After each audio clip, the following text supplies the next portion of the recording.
विचार आहे. त्याच्यामुळे आमच्या सरांची शिकवणी जी आहे की आम्हाला आमच्या मेहनतीपेक्षा खूप काय आहे अतिशय मौल्यवान आहे. शेवटे सरांनी आम्हाला इंग्रजी जी शिकवली 5वी ला सरांनी स्टुडंट नावाचा आम्हाला स्पेलिंग विचारली होती आणि तुम्ही बरोबर सांगितलं होतं. आणि सरांची खाली बसून त्या पिंपळाच्या त्या वडाच्या झाडाखाली तो दिवस सुद्धा आज मला आवडतो, म्हणजे आठवत होतो. अशा प्रकारचे शेवटे सर आहे शिक्षक जे आम्हाला लाभले. खरं म्हणजे आमच्या आई वडिलांनी किंवा आमच्या हातून पूर्वजन्मीचं जे पुण्य काढलेले आहे ते अशी शिक्षक लाभणं हे खूप मोठं भाग्य आहे, भाग्य आहे, आपलं खूप मोठं सौभाग्य आहे मित्रांनो.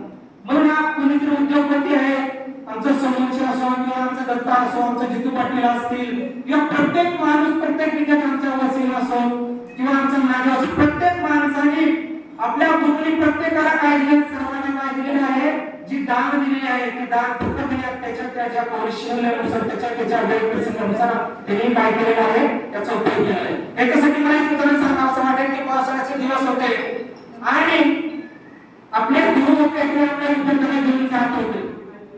जात असताना सोसाट्याचा वारा सुटला आणि वारा सुटल्यानंतर मग आपल्या गुरुने पाठीमागे असलेल्या दोन आपल्या शिष्याला सांगितलं की तू माझा हात पकड.